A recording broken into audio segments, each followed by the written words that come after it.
Hari Om Swami. Hari Om. Most welcome. Good evening. Good evening, everyone. Yeah. Welcome to the continuation of the discussion on Yoga Sutras. This meeting will be recorded and it will be posted on YouTube. So if you have missed any of the previous discussions, you may find it on YouTube. Also, if you have any questions, please feel free to unmute yourselves and ask. If you are not speaking, please mute yourself so as to minimize the disturbances. Thank you. Thank you. This meeting is being recorded.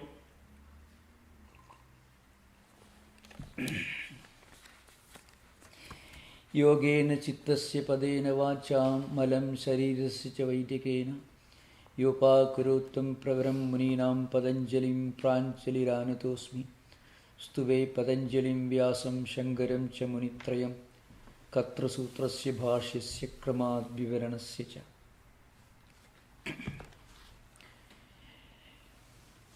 In the coming sutras, we are continuing the discussion on samyama, and that is the sutra that we are going to discuss further. To continue the discussion is the Fifth Sutra, Tajjaya Prajna Alokaka. Before that, there is another sutra. There is a continuation. So the Fifth Sutra refers to the fourth one. So Trayamekatra Samyamaha. So what is Samyama? Is defined, it's a definition. Dharana, Dhyana, Samadhi. These three together, the sixth, seventh, eighth disciplines of Ashtanga Yoga, together constitute Samyama. I mean, this we should remember, it comprises of one continuous process with three stages. And dharana refers to the object on which the meditation is practiced. Now, we already discussed this. There are different ways of understanding dharana in terms of focusing on certain parts of the Shat chakras, or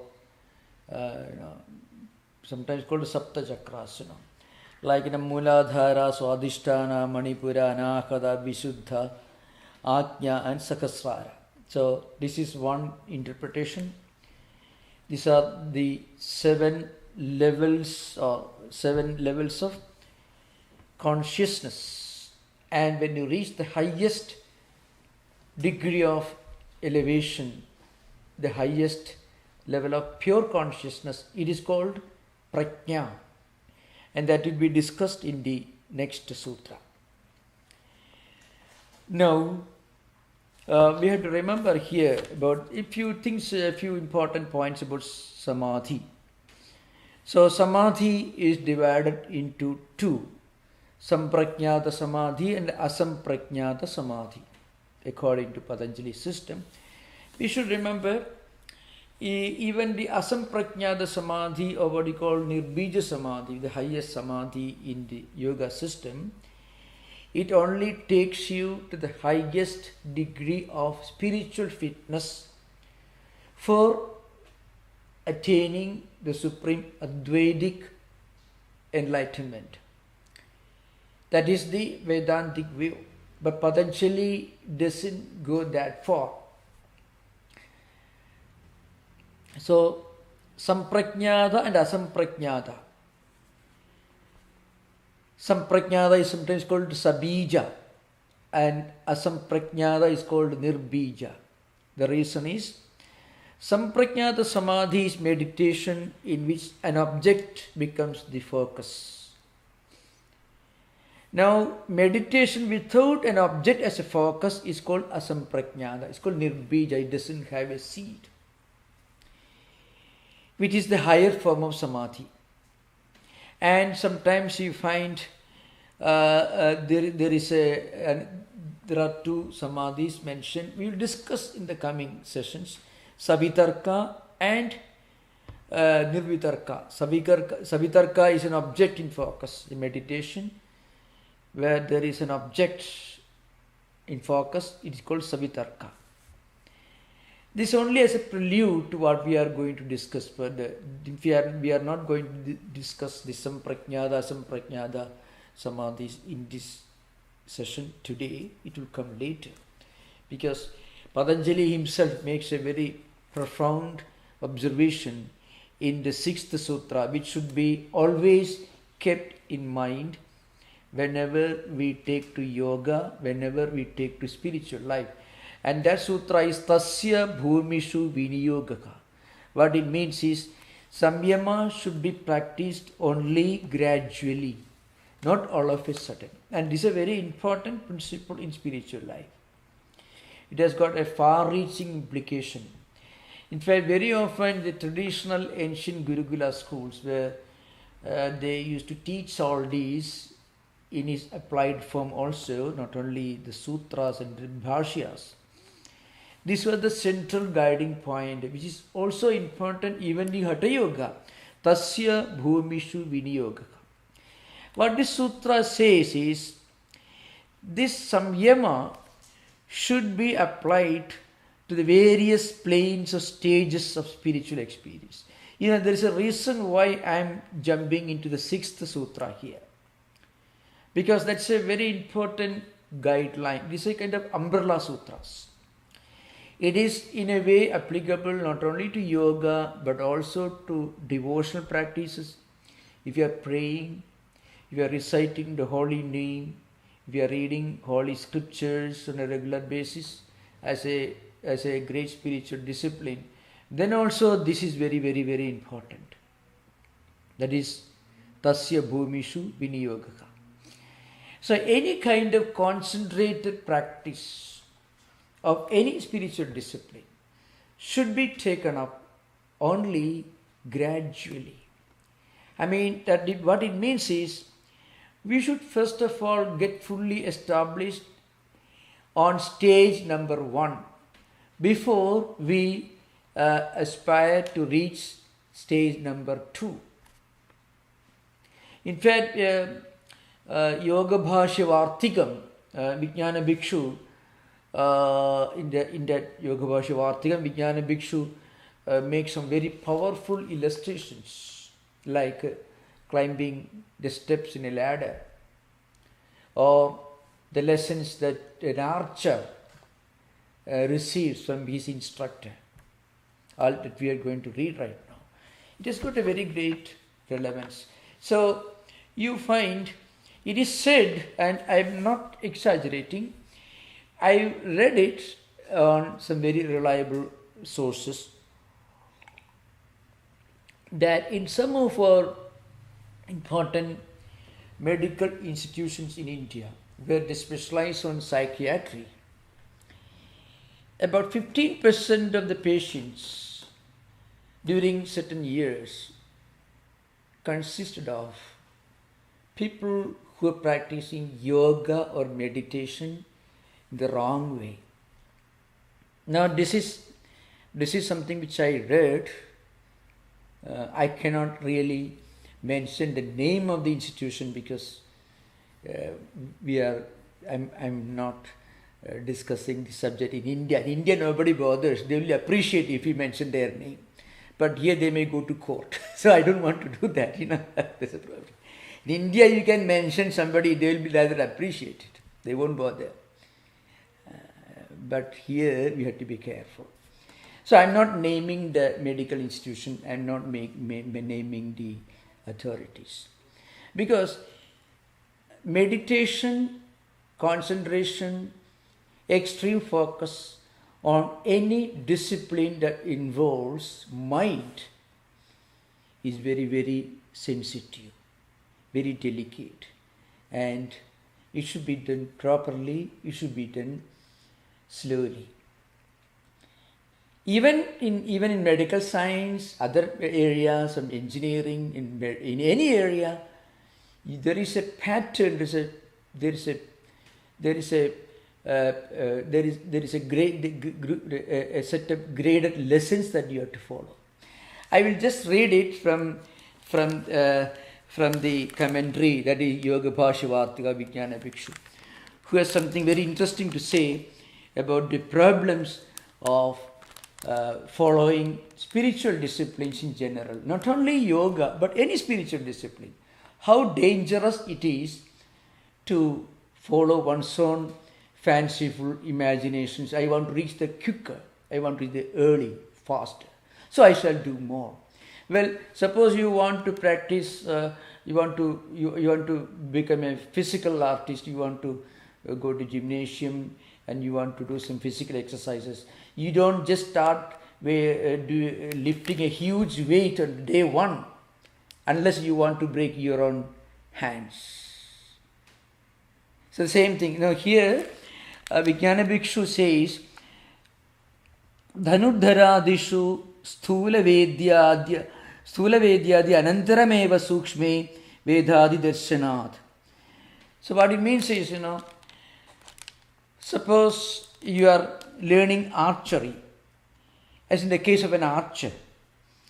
It is only after fully getting established in the early stage of learning archery, you need a huge football, a big object on which you try to practice archery. And then you may try to reduce the size of the object. As you become more and more an expert, then you can reduce the size of the object, of the target on which you want to hit with the arrow. That's why Dhanudharadishu sthula vedadi anantarameva sukshme vedadi darshanat. So what Patanjali says and what the commentator says later, first you should concentrate on the gross, and then maybe the grossest, the biggest, and then less gross, and then subtle, and then subtler, and then subtlest. So you can keep reducing the size of the target, but you have to begin somewhere. That is, you have to have a big target at the beginning. Kramena eva arohadi darshanat. Then another example is Vedadi darshanat sopana arohanadishu. Sopana means in a staircase. We may call it ladder, a staircase. You want to climb a staircase. You have to do it, Kramena means gradually. First one step, then next step, then next step. You can't jump from bottom to top. So that's why Dhanudharadishu sthula vedadi anantarameva sukshme vedadi darshana sopana arohanadishu cha kramena eva arohadi darshanad. Anyatha atapada. Otherwise you are going to fall from the staircase. Now why these are important? Why these Sanskrit words are important? I will tell you why I am reading this.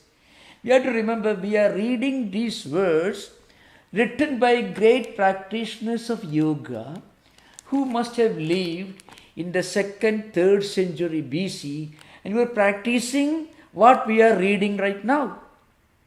It's just like reading a book written by Einstein. If you are a student of physics, you have to read something written by Einstein. Like that, these great commentators like Vijnana Bhikshu, they were great scientists of yoga. So that's why he is actually writing a commentary on Vyasa's commentary. It's a commentary on Vyasa's commentary, which was written on Patanjali's yoga Sutras, which are very small, pithy statements. Otherwise, anyatha adapada means otherwise you may fall down from the staircase. Tadabhavaccha iti, that means in the absence of samyama. So what it says is very interesting. Tatascha samyama alabhat kuda prajna lokaha tat bhumishu syadityartha. What it means is, even if you practice samyama, if you want to reach prajna we will find out prajna is the light of consciousness, the light of knowledge. I'm going to discuss elaborately what is the meaning of prajna, what is the meaning of the dawn of consciousness in yoga. We'll discuss this very soon. So this higher awareness, higher consciousness, this insight, this far sight, this intuitive wisdom can be experienced only when we practice dharana, dhyanam and samadhi together, gradually, first on grosser objects, then more and more subtle objects. That's it. Just like an archer learns archery, first by practicing shooting an arrow on a big target, and then he may go on reducing the size of the target as he becomes more and more of an expert. And here, of course, in this commentator, this Vijnana Bhikshu, he quotes an important verse from Garuda Purana. It's a mythological book. What he says is, Sthityartham manasapurvam sthula rupam vichintaye tacha tan nischali bhudam sukshmebi sthiradam brajed tatra tan nischali bhudam sukshmebi sthiradam brajed. What it means? In order to steady the mind, one should fix on a gross form, something that is bigger in size. That is, Sthityartham manasapurvam sthula rupam vichintaye. Like that, in spiritual life, when you want to practice spirituality, one day you take bath and sit in a meditation room and try and think, I'm going to meditate for 3 hours. The next goal is the psychiatric asylum. Why? Because our mind is not ready. You want to become maybe a wrestler. You want to become Mr. India or Mr. America, whatever it is, a big wrestler, muscular person. Or one day you go to gymnasium, you try to lift a huge weight, and next day you go to hospital because you have broken your hands. That's a result. That's why slowly you should start weighting smaller weights and then go on increasing bigger and bigger.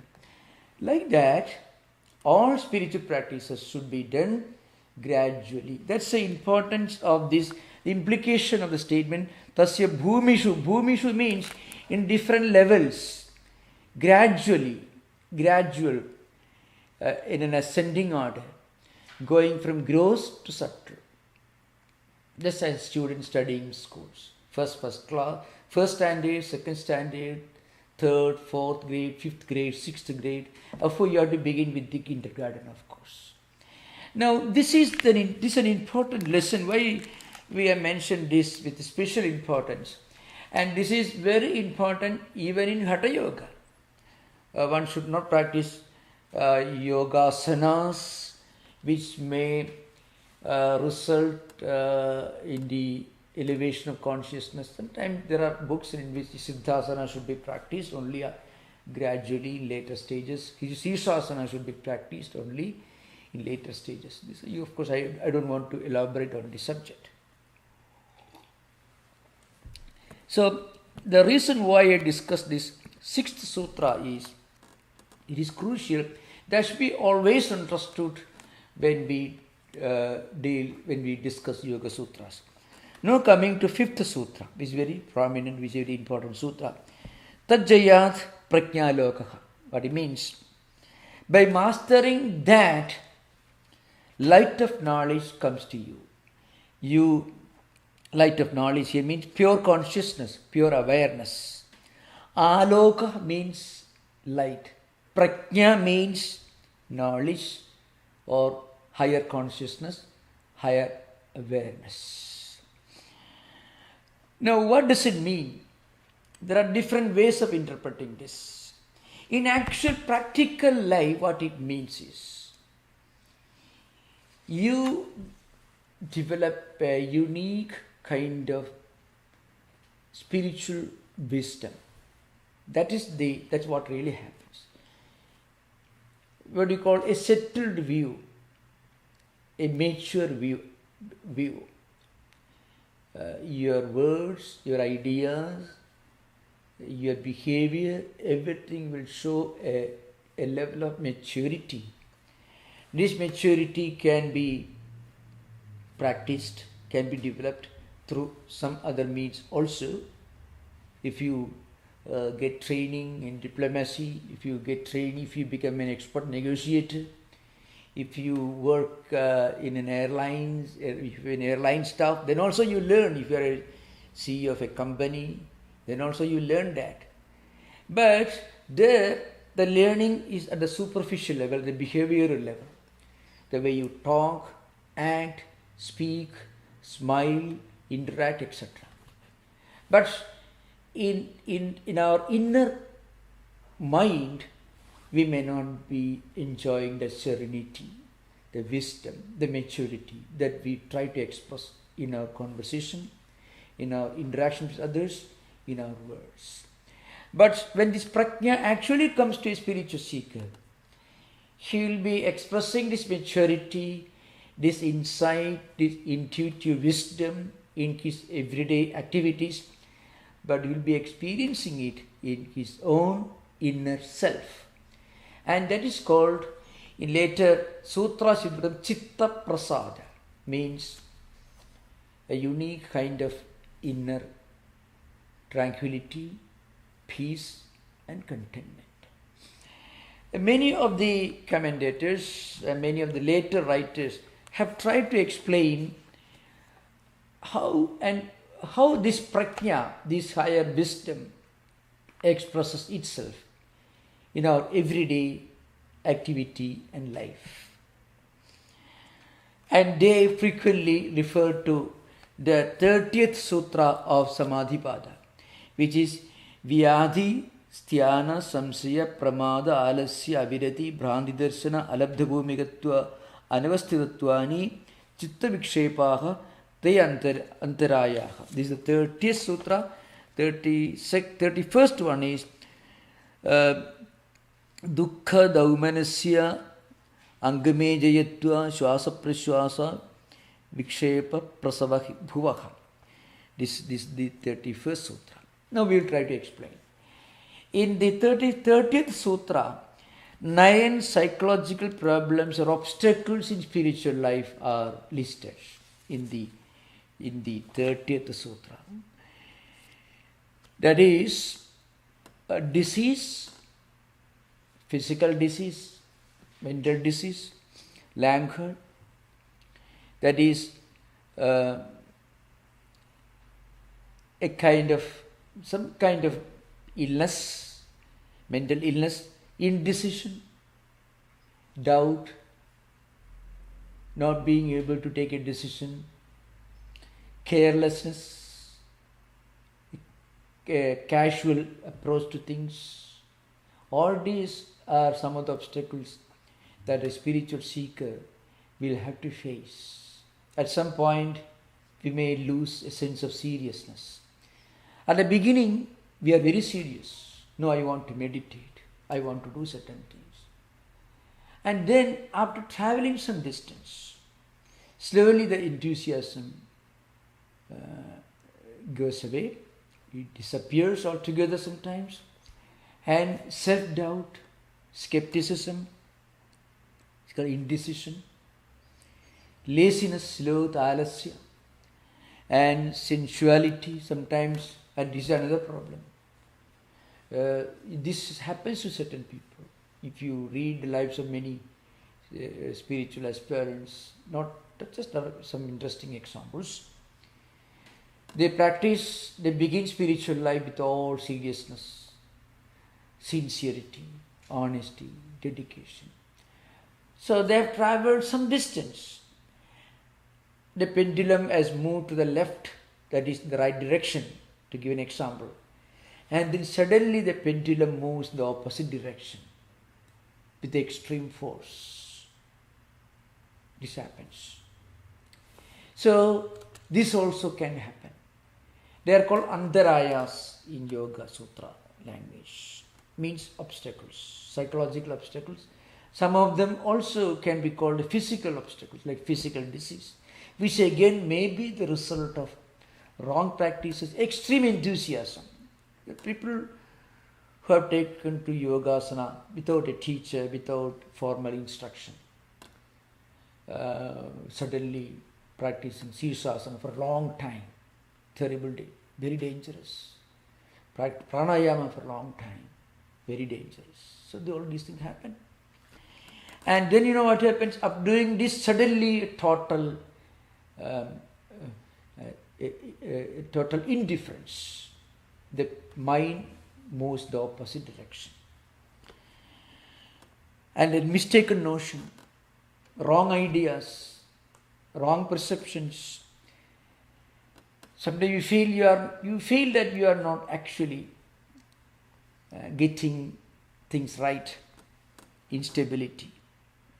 These distractions, these 9 distractions, are some of the obstacles mentioned. That is vyadhi, that is disease, then sthana, languor, and then samsaya, indecision, self-doubt, skepticism. It is very dangerous because skepticism pours cold water on our enthusiasm. We lose all interest. Now, the advantage, the importance, the relevance of this sutra is, once you understand this sutra, then you are safer. Just as you get vaccination 2 shots, you develop immunity against any possible infection. So if you understand that there is a problem here, the possibility of a problem, then you'd be careful. That's it. Some commentators have later expressed this idea. The reason why Patanjali gives a list of these problems is, it's just like a warning. If you travel from here to Sacramento, you get information beforehand. GPS, it shows that there is 10 minutes delay on the way. And when you reach there, you are not shocked, you are expecting that delay. And you sit there, sitting in the car reading something. And then after 10 minutes, you are free to move. You are free to continue your traveling. So that's why these sutras are important, the coming sutras. Mistaken notion, that also can come. Bhranti darsana. Sometimes a tendency to misunderstand things. Now remember, these problems have 2 dimensions, 2 levels. One which is natural for us, doubt, self-doubt. You have some doubt, you consult the dictionary or the encyclopedia. That is wonderful. And you get a clear idea of what you are trying to learn. That is okay. You are not fully decided as to what you should do. Indecision, samsaya. It's okay, then you try to clear your doubt. That is okay. That is not what is implied here. When this becomes a problem that stands in the way of your further progress, your further effort to continue yoga practice, meditation, whatever it is, then it is called antarayas, means obstacles. Again, sloth, laziness, mental laziness, physical laziness. After traveling some distance, we feel, now I don't feel any enthusiasm. We should know it is to be expected, it is natural, it is an obstacle that every spiritual seeker has to face. If I got any doubts, I cannot recommend a better book in Christian mystical literature than the writings of St. Teresa of Avila.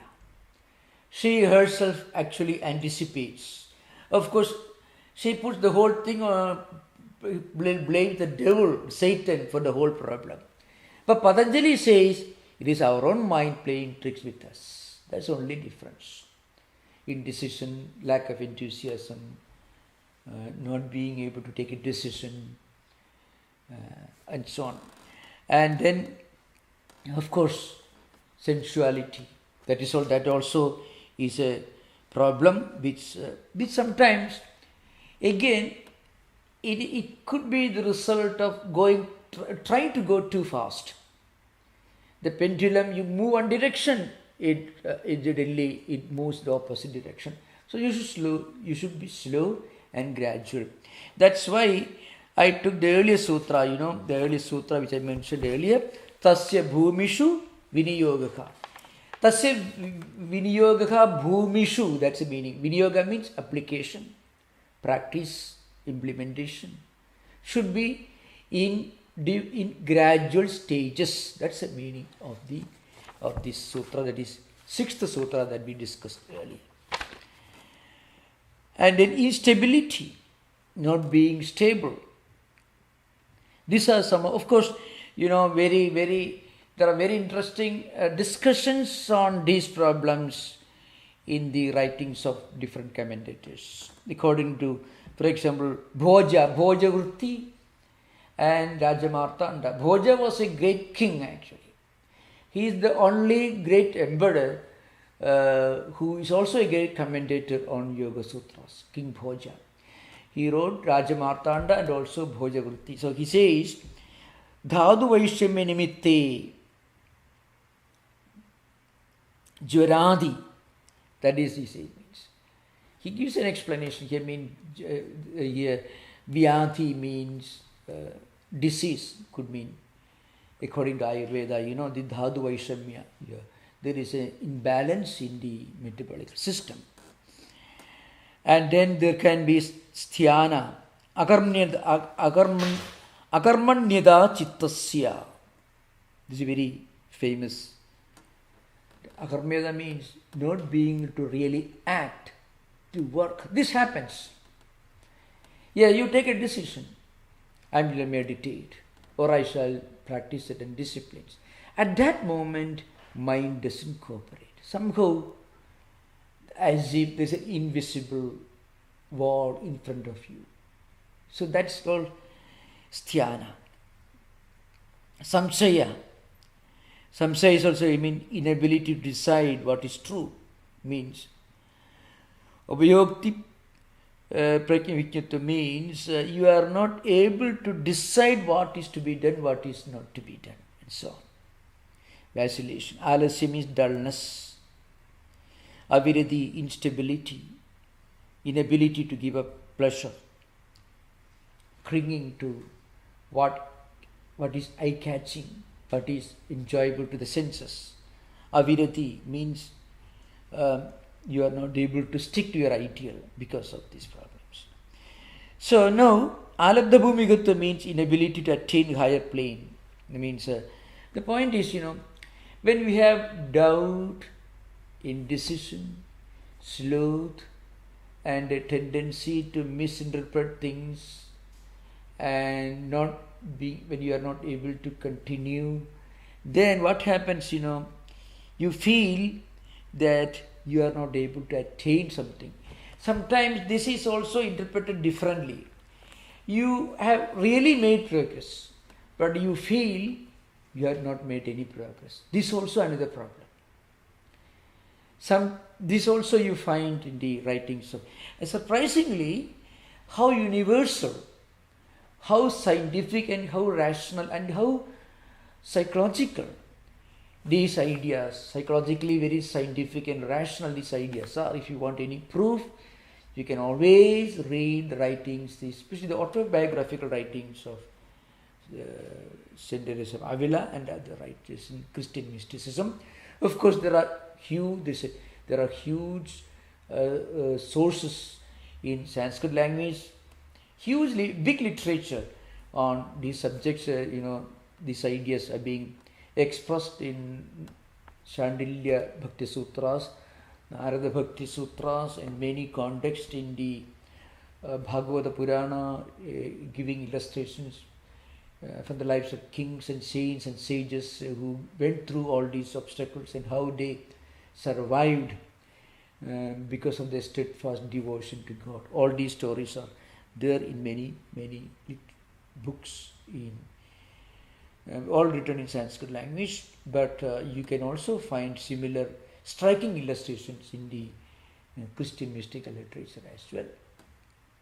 The next sutra is also related, that is Dukkha Daumanasya Angame Jayatva Swasa Praswasa Vikshepa Saha Bhuvaha. That is what it means is pain, sometimes despair, shakiness, inspiration and expiration means extreme. You exhale and inhale in a very irregular way. All these are expressions.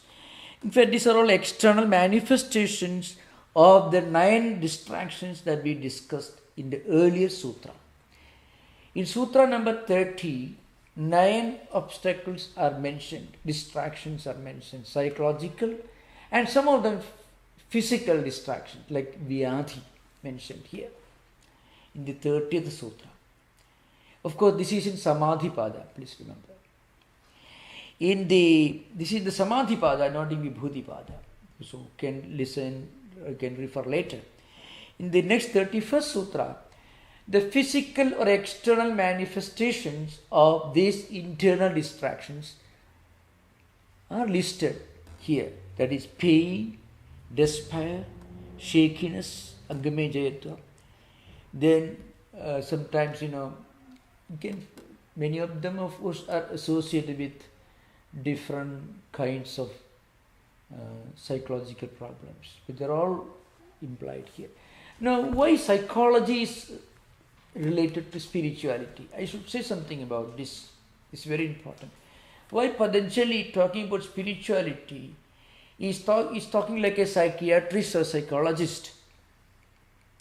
The problem is, in actual spiritual disciplines, you are actually dealing with your own mind. Just as in playing football, you are physically active, you are interacting with your body. But when you practice meditation, when you read holy scriptures with a great sense of sanctity and sacredness, you are at that time interacting with your own mind. And mind is much subtler than body. It is very important to remember. Playing with mind is much more rewarding because it gives you tremendous peace and happiness. When you have such a peaceful, tranquil, serene mind, then you will be able to withstand any physical pain. That's a different matter. Because when your mind becomes stable, then mind can dictate terms to the body. When mind becomes unstable, then body will dictate the mind. Body will become the master. Mind will be the slave if mind is sick. If mind is strong, which means when mind is full of contentment and happiness and tranquility and peace and serenity, then mind will dictate terms to the body. So the purpose of yoga is to go beyond the body and eventually to go beyond mind. But as a first step, we should go beyond body. For that, mind should become our friend. And mind becomes a friend when mind gets this pure consciousness. It is called prajna aloka. Aloka means light. Prajna means wisdom. Prajna means higher consciousness, higher awareness. Anyway, Vyasa has got something very interesting to say about this fifth sutra, Tajjayat Prajna Lokaha. Tasya samyamasya jaya samadhi prajnaya bhavati aloka yatha tatha samyama sthirabado bhavati tatha tatha samadhi prajna vishardi bhavati, etc. Okay, what happens is, the last statement is this: when our mind, when our intellect becomes pure, then what happens? Then samadhi becomes natural and simple. And then at the beginning of the commentary on 6th Sutra, Vyasa says, Tasya samyamasya jida bhumehe anandara bhumi tatra viniyogaha. Iyam anandara bhumi tatra viniyogaha. What it says is, before being fully established on the stage number 1, one should not try to practice stage number 2. As I mentioned earlier, this has got an implication in the context of meditation, in Tantra tradition, and also in yoga tradition, in the science of meditating on the Satchakras, Sapta Bhumikas, it's sometimes called the 7 stages or 6 chakras we mentioned. These are being elaborated in the Yoga Yajnavalkya, which I read out some time back, especially in the context of explaining dharana. And it is not, strictly speaking, it is not part of Yoga Sutra, so I am not going further into that. Now, next sutra is, and this is also very important, it deals with the place of these disciplines in the overall context of Ashtanga Yoga. Time 6:46. Okay, we have a few more minutes. I would say a few things about this.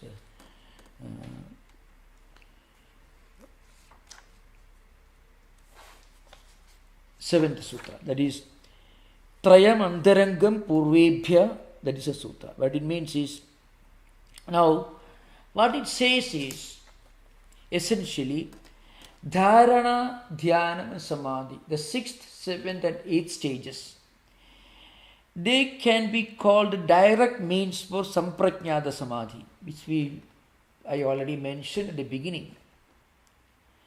But they can only be called as indirect means to Asamprajnata Samadhi. So we'll discuss that later in the coming session. Now we can have interaction. Most welcome.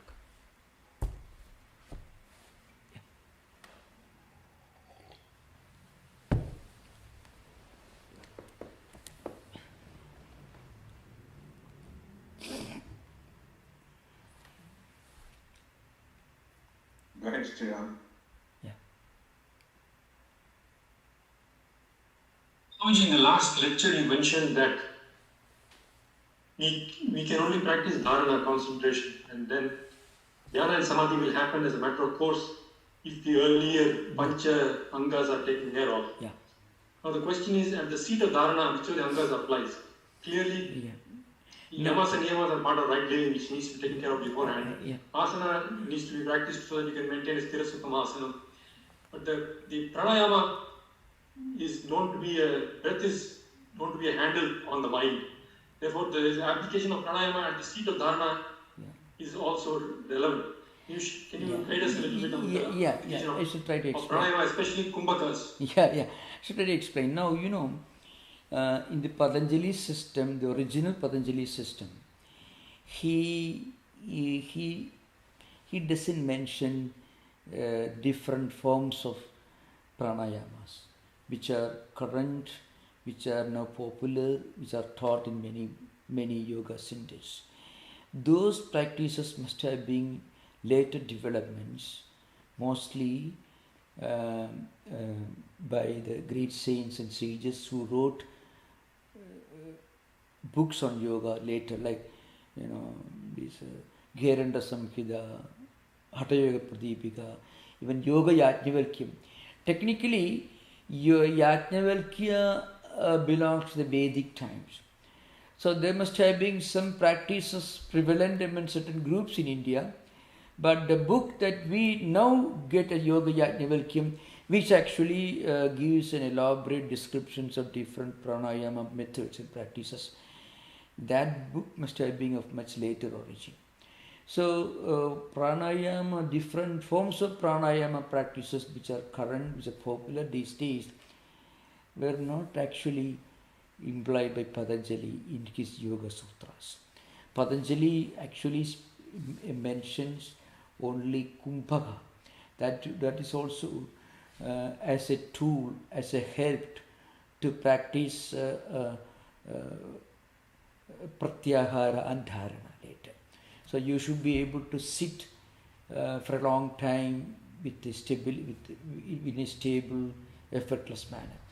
For that, you need a posture. And when you have that posture, you practice this retention of the breath within or without. And that will help you to become more and more steady in that posture. And when you are stable and steady in that posture, you will be able to sit for a long time and do practice concentration, which is called dharana. And anyone who is fully equipped with all the previous disciplines like yama, niyama, etc., will automatically, but it doesn't mean in 1 year or maybe into a few years. Eventually, gradually, he will be able to develop his concentration for a much longer time, and eventually he will reach dhyana and then samadhi. That is Patanjali's system. So when you talk about pranayama as it is understood today, we have no reason, no proof to believe that Patanjali really meant those complicated breathing exercises, which must have been later developments. Of course, they must have been developed by the practitioners of Patanjali Yoga system, but much later, not during the time of Patanjali. So you read about, let's say, 80,000 postures you read about in mythological books, which Shiva himself taught, and many such stories you may hear. So I'm not going to give my opinion on those views, but certainly the great practitioners of yoga, Patanjali Yoga system, must have in later centuries developed different forms of physical exercises and also breathing practices to practice. So if you look at the pictures of the Buddhist monks, you find it at Ajanta or Ellora, or the Jaina monks in different forest caves of India, you find. They are all sitting in some kind of yoga posture. Unless one is practice yama, niyamas, and of course pranayama, one will not be able to sit in that posture for a long time. Because to be able to sit for a long time, you should have reached a level of effortlessness which cannot be done by muscular power. It's possible only when your mind reaches a stage of stability to be able to sit for a long time like that. It shows that they must have practiced a lot of different postures.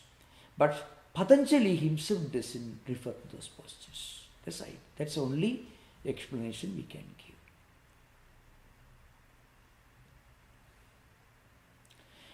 The seat of dharana, you hear that if the mind wanders, you do kumbhaka to control the mind.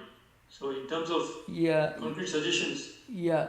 Of course kumbhaka may help, but along with kumbhaka one should also practice disciplines, feeding the mind with great ideas. Suppose you are meditating on one deity, and then before you start meditation or concentration, you should read books. You can just think or contemplate on that deity or that great spiritual ideal. Then if you start concentrating dharana, then mind remains more or less focused on it. And then kumbhaka may help. But if a person's mind is wandering already, highly confused, facing a lot of conflicts, if he practices kumbhaka, it may not be desirable. That's the idea behind it. But normally people don't do that.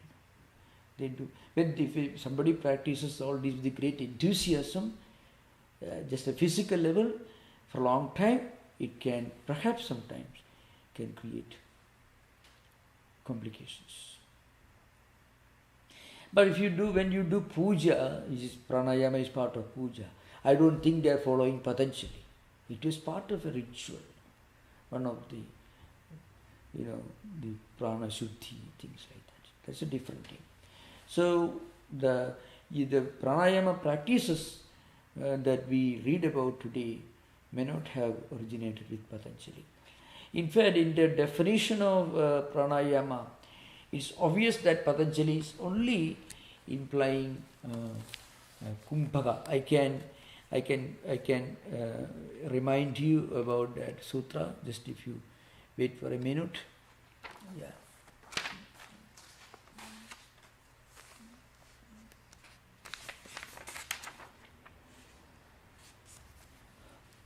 So, tasmin sadi shwasa prasywasayoho gadi vichhedaha pranayamaha. See, shwasa prasywasayoho gadi vichhedaha. You know what a gati vicheda means? Gati, movement, is blocked. So, suspension of the movement of inhalation and exhalation. That is the definition of pranayama, the 49th sutra of Sadhanapada. And then going further, it says, bahya abhyantara stambhavrittihi. Deshakala sankhyabihi paridrishtaha dirgha sukshmaha. So, as an external manifestation and internal manifestation, which says stopping of breath, gati vicheda, is the definition of pranayama. So, means stopping the breath. Kumbhaka is called. So, Patanjali is not talking about different forms of pranayama practices, which may be helpful for different spiritual seekers. Remember, it doesn't mean that it is wrong or it is unnecessary. They may have their own relevance. What I'm talking about is Patanjali most probably doesn't refer to them. But remember, I don't mean to say that they're developed independently. They must have been developed by the later practitioners of Patanjali Yoga Sutra. You have a long line of teachers and students, all the way from Patanjali's times. And the most prominent one was Vyasa himself, who wrote Vyasa Bhashya. That's a foundation of Patanjali Yoga literature. Shankaracharya, who wrote Vivarana, and Vijnana Bhikshu, who wrote Yoga Bhashya Vartigam, and then Vajaspati, who wrote Tattvavisha Vaisharathi. All these are later all books, and these authors must have been the great teachers and students in a long lineage, succession of teachers and students of Patanjali system. That's what you have to understand. They may have a role in developing many other practices, really speaking. Patanjali's Yoga Sutras, you can print the whole thing in 2 pages, 3 pages perhaps. That's all. 195 sutras. You read it, somebody reads, it doesn't make any sense unless you study with Vyasa's commentary, who actually is to be thanked for expounding the sutra himself. So, these practices must have been later developments, must have been the great contributions of the great teachers who came in the lineage, in the succession of the teachers and students of yoga tradition. Some of them were Buddhists.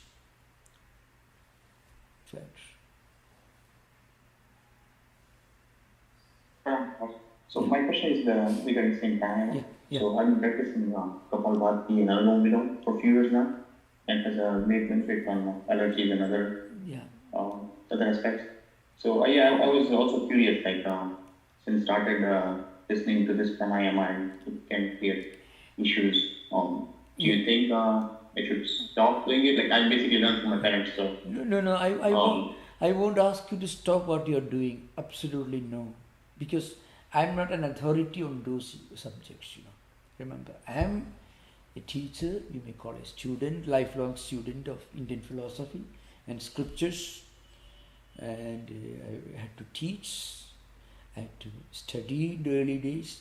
So I'm not an authority on different practices, different kinds of pranayama practices, that you have to teach, that you have to ask those who teach them. Those who teach, I have absolutely no comment, no opinion. They must be useful, because I myself know from many teachers of yoga, whom I know very well here, also in India especially, who have found these practices very useful, and many people have benefited from practicing all this. So certainly they may have a great value and importance, no doubt. But I mean to say, it's not mentioned in Patanjali Yoga Sutras, that's all, or the authentic commentaries, which means they have value, they have their usefulness. They must have developed most probably by great practitioners of yoga belonging to Patanjali's tradition, but not by Patanjali himself. That's what I'm talking about. Okay, these practices have their own value. They have great therapeutic value. They may be very helpful sometimes in remedying, curing some of the diseases, some sorts of illness. No doubt they have their relevance.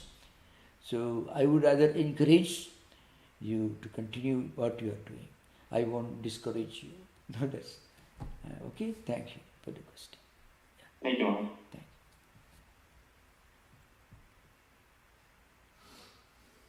you. Remember, it is said in Indian tradition, something very interesting.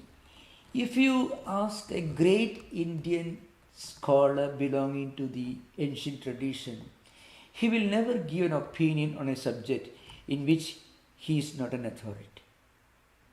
Anybody who gives an opinion on everything under the sun, you don't find such examples among the great scholars of India. If you ask a great Vedic scholar something which is outside the Veda, they will tell you, well, I'm not familiar with that. If you ask a doctor how to build a bridge, he would say, better go and consult an engineer. If you ask an engineer what medicine you should take, if he is a really well-established and accomplished engineer, he will tell you politely, you please go to the hospital, consult a doctor. So that is the tradition of our Indian philosophy. Okay. Swamiji? Yeah. I have a question on, whether we should keep a deity or a picture of a god, or and then do meditation, or use some chants to do the meditation. Which is the process that one should follow? Yeah, when you ask this question on how to meditate, how to practice spiritual discipline in your individual life, there are two perspectives. One, if you are a general spiritual seeker, then I would say you should read some good books that inspire you, that gives you an idea of some deity, some spiritual ideal, and then you can keep the photo, you can meditate, you can pray, no doubt. That is one thing. But if you are really looking for a direct spiritual practice, set of practices, then that we cannot discuss in a public lecture. So we are planning to reopen this temple sometimes, maybe in September, October. You are most welcome to visit this temple, or you can contact this temple. You can send email. You can send email address from our website, and you can of course subscribe to our channel. You can find information how to subscribe to your channel in the YouTube. They may have given instructions there. Personal spiritual disciplines can be discussed only on an individual basis, not in a public lecture. Okay. Thank you. Thank you. Pranam Maharaj. Namaskar. Yeah. You referred to the sutras 30 and 31 and Yeah. where is Yeah. And 30, Sutra 32 says Tat Pratishedhartham Ekadattva Abhyasa. Yeah, okay. And that Yeah. is the prevention of these obstacles, which I think I Yeah, yeah. understand. Yeah. Concentration on single object. Yeah. Yeah. Yeah, I should explain. Tat pratishedhartham ekatattva abhyasaha kartavyaha. Kartavya is the word that is called, it is Vakyashesha. It is, we should consider as if such a word is there, it is missing. It is a technique of interpreting sutras and bhashya literature also. What it means is, if you want to counteract these obstacles, then meditation on a single principle is to be practiced. Now, what is that meditation on a single principle? So, what we discussed earlier, that is prajna alokaha, means tajjaya prajna alokaha, Fifth Sutra. But by mastering this samyama, you will get this prajna aloka, the light of knowledge, the light of higher consciousness, higher awareness you will get. So I discussed 30th Sutra and 31st Sutra to illustrate, to show what exactly is the practical implication of prajna aloka, down of this higher consciousness, higher awareness. Total freedom from these distractions, 9 distractions, vyadis, dhyana, etc. Total freedom from these distractions is the essential characteristic of prajna. So, how do you understand you have attained prajna? When you are totally free from all these 9 distractions which are listed in the 30th Sutra, and their external manifestations which are listed in the 31st Sutra. So when you get this prajna, which is the result of mastering samyama, you get total freedom, you transcend these distractions. That is the implication. That is the connection between these sutras. Okay? And then remember, this ekadattva abhyasa actually is also a means to attain this. But what the sutra implies is, when this prajna comes, that person becomes totally freed, liberated from these distractions. And ekadattva abhyasa is a general term, a practice mentioned here. Abhyasa, vairagya, along with that, when you focus on a single idea, you can get freedom from these distractions. But when you attain total freedom from these distractions, they are completely gone, then you get prajna. In fact, it's better to say that how to distinguish a person, how to recognize a person, and how to say what are the characteristics of a person who has attained this prajna. He will be totally free from all these distractions. But Maharaj, if these obstacles are to concentrate the mind, and then if we say concentrate on mind on one particular object to overcome these obstacles, isn't that contradiction in itself? Not at all contradiction. How can it be a contradiction? See, suppose you define a person who is a healthy person. You can define a person who is healthy, he is totally free from any diseases. Okay. How do you define a person? How do you understand a person is really healthy? The best definition that you can say is, he is totally free from all diseases. That's the real bit. Similarly, but how to attain that prajna?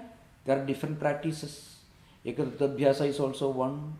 There are different practices. In fact, Samadhi Pada continues discussion one after another, and it comes later. So the connection between this Fifth Sutra and the 30th and 31st is, 30th and 31st Sutras give you a list of some of the problems which will be totally absent in a person who has attained prajna aloka.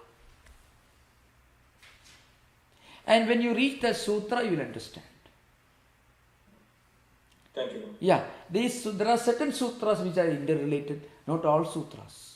Suppose you can explain the real implication of Fifth Sutra in the light of 30th Sutras. Then the connection is only with 30th and 31st Sutras. If you go to 32nd Sutra, there is no connection because it comes much later. We are now dealing only with the 6th or 7th Sutra. You follow? That's the idea behind it. Thank you. Thank you. Maharaj, there is a question on pranayama during Sandhya Vandana. Yeah. So the question is it safe to do that pranayama during Sandhya Vandana? Yes, certainly it's safe and it is needed. It is one of the regulations. But normally Sandhya pranayama practices related to Sandhya Vandana are not very elaborate. You don't go practicing pranayama late at night without a teacher, without an instructor. It is totally safe. So pranayama is really safe when done moderately, not for too long, not too many times. It is, and of course without upsetting the rhythm and balance. If it is done moderately, without going too far, without doing for a very long time, it is perfectly safe. It is mentioned, and you can verify this, it's mentioned, pranayama really becomes problematic because when you do pranayama, it generates energy and heat within the body. So a person can become more enthusiastic. And when he becomes enthusiastic, he is prone to doing it for a very long time. He is prone to do it, overdoing it. That will land him in trouble. That's how it really happens. Pranayama directly doesn't cause any problem.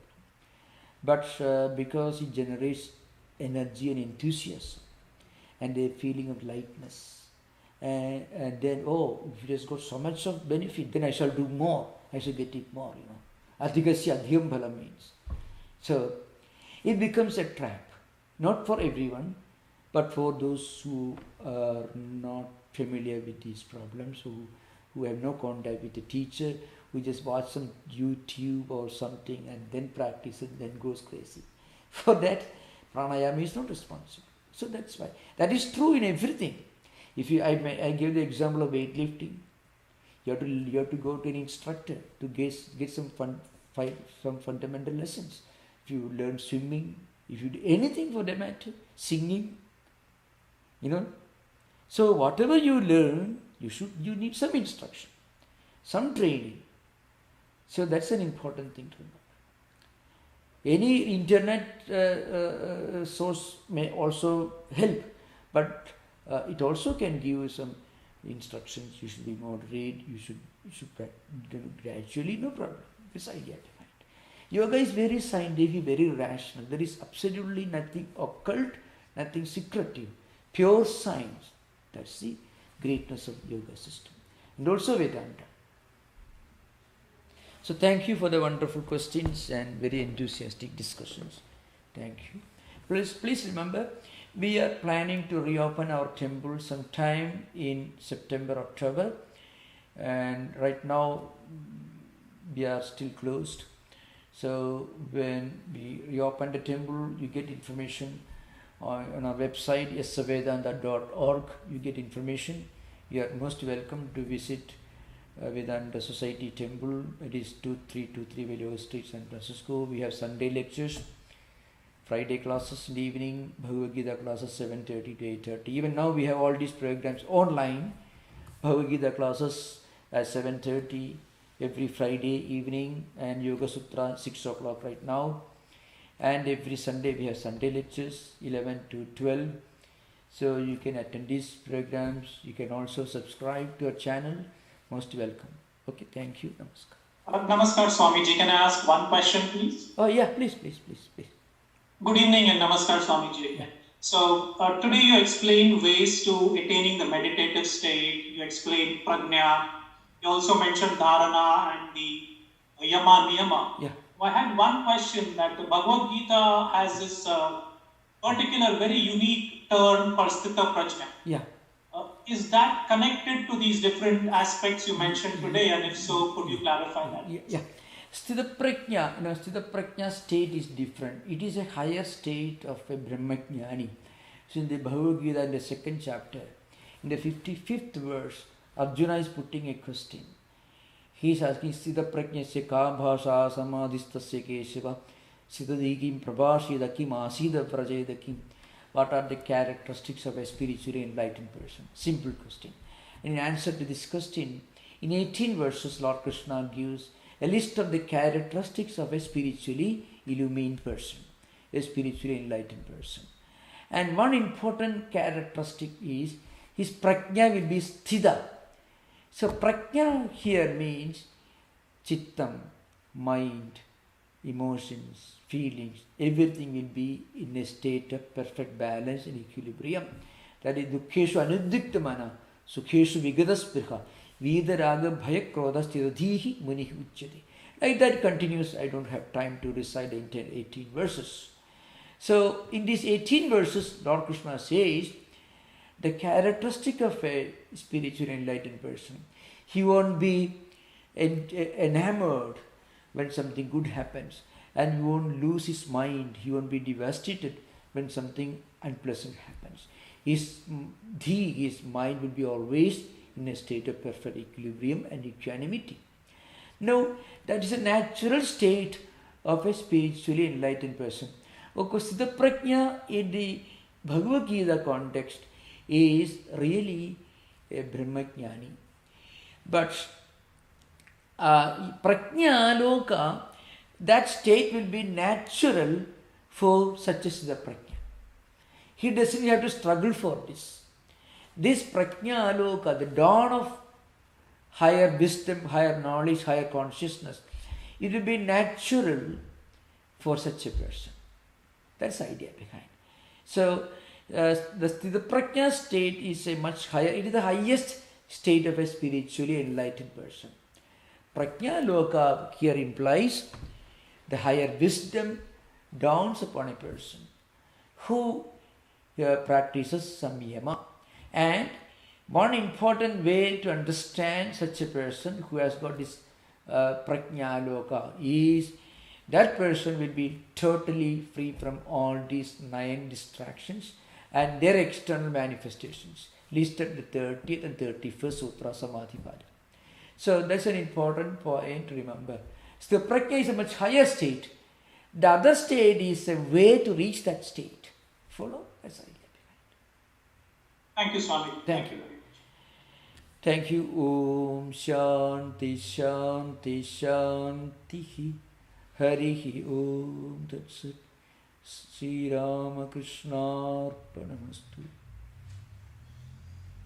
The recording has stopped. Namaskar. Namaskar. Namaskar. Thank you, Maharaj. No, thank you. Namaskar. Namaskar. Thank you, Swami. Thank you.